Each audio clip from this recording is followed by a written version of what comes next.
পারে না খুদ ভাই, আমি বলে যাচ্ছি। আমার তো এখানে মসজিদ নেই যে আপনি বাদ দিবেন। জালসাতে হয়তো ডাকবেন না, ডাকেন না।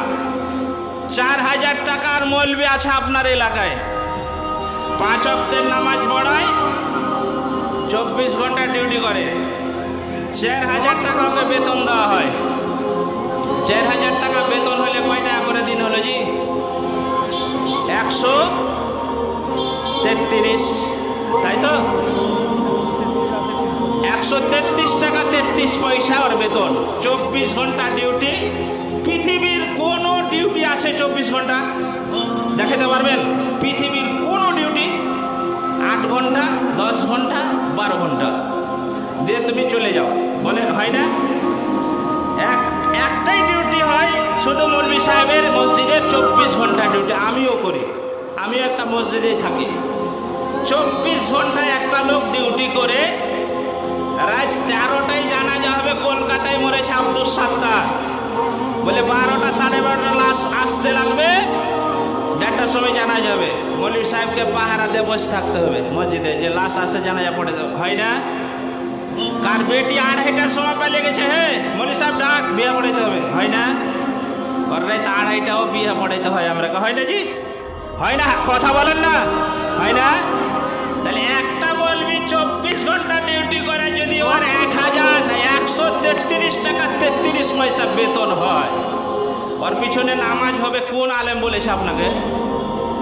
যে 4000, 6000, 8000 টাকা যে মৌলভীকে আপনি বেতন দেন, কোন আলেম যদি বলে দিতে পারে যে ওর পিছনে নামাজ হবে, জীবনে আমি কোনোদিন আর মাইকে কথা বলবো না। কেন হবে না ওর পিছনে নামাজ? আপনাকে আমি খালি বুঝিয়ে দিচ্ছি কেন হবে না। আচ্ছা, 133 টাকা 33 পয়সা যদি এক দিনে বেতন দেওয়া যায়, 4000 টাকা মাস, 4000 টাকা একটা মৌলবীর সংসার চলবে? আপনার চলবে?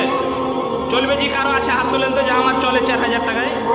একটা ভ্যানওয়ালার চলে, একটা যারা টুকটুকি চালায় তারা তো 500, 700, 800 টাকা ইনকাম করে। তাহলে 4000 টাকা যে ওই মৌলবীকে বেতন দিচ্ছেন, 6000 ধন্য, 200 টাকা দিন, 200 টাকাই ধন্য, 6000 টাকা দেন, ওই 200 টাকা দিনে হবে? বলেন হবে?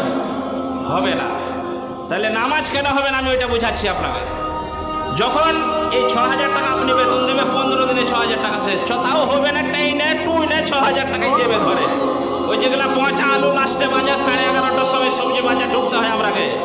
মাছ যখন শেষে 12টার সময় যে পচা গেল মোটামুটি, সস্তা দামে দিবে, ওই মাছ কিনে নিয়ে বাড়ি যেতে হয় আমাকে, আমরাকে নিয়ে যেতে হয়। কত হাজারো ইমামের কথা আপনাকে বলছি আমি, দিয়ে কোনো রকম 6000 টাকায় মনে করেন 15 দিন চললো। আর 15 দিন কে চালাবে? ইমাম দাঁড়িয়ে আল্লাহু আকবার, নামাজে ইমাম দাঁড়াচ্ছে, আপনি পিছনে নামাজে দাঁড়িয়েছেন। আপনি তো পেট ভর্তি করে এসছেন মসজিদে, আর আপনার বাড়িতে গোলাতে চাল ধরা আছে, বস্তার চাল অর্ডার হলে চাল শেষ, বস্তা চলে এলো। মাছ আপনি সেই আর মাছ পেলেন নদীতে, বড় ইলিশ উঠিয়ে এলে চলে এলেন, নিয়ে আসেন না? আপনার তো ঠিক সংসার চলছে দিব্যি, দিয়ে আপনি হাজি সাহেব শেষে আল্লাহু আকবার, আজানের আগে যে মসজিদে বসে আছো, ওই 6000 টাকা মৌলবীর পিছনে নামাজ পড়বে। আর মৌলবী সাহেবের খালি মন ধুকুর বুকুর করছে, আল্লাহ এই 15 দিন তো চললো, আল্লাহ এই 15 দিন কি করে চলবে, আল্লাহ চাল তো শেষ হয়ে গেল, বেটার জ্বর, ওষুধটা কোনখানে পাবো? আবার আমার স্ত্রী ফোন করে বললে ব্লাউজটা ছিঁড়ে গেছে। বাস্তব কথা বলছি আপনাকে বাপজি, এটা হয়তো শুনে আপনাকে হাসি লাগছে। মৌলভী সাহেব ব্লাউজের কথা বললে, এটা বাস্তব কথা বলছি আপনাকে, আমি বাস্তব কথা বলছি। আপনার নামাজ হচ্ছে না, কারণ হলো ইমাম সাহেব যদি দাঁড়িয়ে ওর সংসারের চিন্তা করতে হয়, তাহলে তার আল্লাহর সঙ্গে কোনো কানেকশন হওয়ার কথা, তাহলে আপনার ইমামে কোনো আল্লাহর সঙ্গে কানেকশন নেই। আর ওর পিছনে নামাজ পড়ে আপনি জান্নাতে যাবেন বাপজি, আপনি মনে দেখেন জান্নাত ভুলে খাওয়াবে আপনাকে। ইমামই যদি ঠিক মতন আল্লাহর সঙ্গে কানেকশন না হয়, ওর সংসারের চিন্তা করতে যে আল্লাহকে কি ডাকবো, পেটে ক্ষুধা থাকলে আল্লাহ ডেকে কাজ আছে? 6000 টাকা বেতন দিয়ে, আর ওর বেটা চাকরি পেয়েছে, বলি সাহেব আমার বেটা চাকরি পেয়েছে 62,000 টাকা বেতন, তাও আরো এখনো বাড়বে। ওই এসে গল্প শুনেছে মৌলভী সাহেবকে, দোয়া করে দিয়েন একটু, আমার লেগে একটু, আমার ছেলের লেগে দোয়া করে দিন। ওই মৌলভী সাহেবের নামে দোয়া করতে এসছে। হাজারো ইমামের কথা আপনাকে বলছি, এই ফারাক্কা ব্লকে হাজারো ইমাম কুরবানির দিনে কুরবানি দিতে পারে না। 36,000 টাকা জোড়া খাসিলে এসে 62,000 টাকা 72,000 টাকায় মৌলী সাহেবকে এসে মসজিদের কাছে এসে বলছে দোয়া করে দেন মৌলী সাহেব এই দুটা খাসি কিনেছি। মৌলী সাহেব জবাই করে দিয়ে নামাজ পড়ে, ঈদের নামাজ পড়ে জবাই করে দিয়ে আসে, দিয়ে ওই ফকির মিসকিনকে যে মাংস দেয় ওই মাংস থেকে 2 কিলো মৌলী সাহেবকে দিয়ে গেছে। দেওয়ার পিছনে নামাজ পড়ে ও জান্নাতে যাবে। ওহ কি রে মশাল্লি রে, তোমার লেগেই তো জান্নাত খুলে বসে আছে। কথা যদি ভুল হয় নামার পর আমাকে ধরেন, যেগুলো ভুল ভাল কথা আপনি বলছেন, আপনার নামাজ হচ্ছে না তার আমি প্রমাণ দিয়ে দিচ্ছি। প্রত্যেকটা ইমামের এই কথা। অনেক মানুষ বলে থাকে যে ইমামদের বরকত আছে, আল্লাহর বরকত, আল্লাহকে আসমান থেকে বরকত ফেলে দেয়। বরকত কথা থেকে আসছে আপনাকে আমি বলছি। আমরা যখন বাজারে ঢোকে হাজারো মানুষ আছে, বড় বাঘের যখন কাটা হয় ওজন দাম না শোধার আগেই বলে 1 কিলো আমার মেপে দাও, এরকম লোক নেই? নেই এরকম লোক? আমরা মাছের দিকে তাকাই, আমাদেরও মন আছে। আপনাকে আল্লাহর কসম করে বলছি, বাঘের মাছ যখন দেখতে পাই বাজারে ঢুকে আমারও মনটা চায় 1 কিলো নিয়ে আমার ছেলে মেয়েকে নিয়ে আমিও খেতে পারি। 1 কিলো বাঘের মাছ কিনতে গেলে 600 টাকা আমাকে লাগবে। আমার মনটা চায়, তারপরেও মনটাকে আর বুঝিয়ে দিয়ে চোখটাকে অন্যদিকে ফিরিয়ে দিয়ে বাটার মাছ সেই 250 গ্রাম কিনে আমরা বাড়িতে নিয়ে ছেলে মেয়েকে খাওয়াই। আপনার ছেলের যখন ঈদের বাজার করতে যান আপনি শত্রুপাতে ঢোকেন, আমি ফুটপাতে 300 টাকার জামা নিয়ে আমার ছেলে মেয়েকে আমি পড়াই, আর আপনি বলছেন যে ওই ইমামের পিছে নামাজ পড়ে জান্নাতে যাব।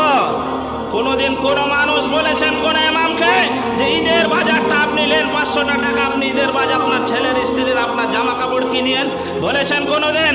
একটা মাস রমজান মাসে 30টা দিন তারাবি পড়ায়, একদিন আপনি বাড়ি যেতে দেন না। প্রতিদিন আপনার ছেলে মেয়েকে বুকে করে নিয়ে আপনি ঘুমান, ফজরের সময় সেহরি খাওয়ার সময় আপনার ছেলে মেয়েকে তুলে নিয়ে আপনি খাওয়ান।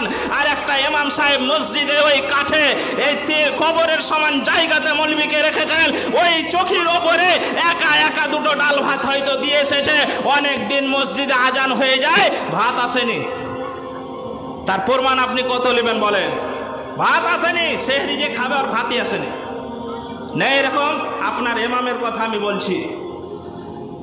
ইমামের যখন 10 টাকা মাইনা বাড়া হয়, যে 10 টাকা করে চাঁদা বাড়া হলো, চায়ের দোকানে বলবে 10 টাকা বেড়ে গেল ফের মুঠি। আর ইন্টারনেট মারার সময় কয়দিন আগে 240 টাকা করে 24 দিন দিচ্ছিল, 28 দিন দিচ্ছিল না? জিও এয়ারটেল দিচ্ছিল না 240 টাকায়? এখন দায় 240 টাকায় দায় বলেন? 349 টাকা মারতে হয়।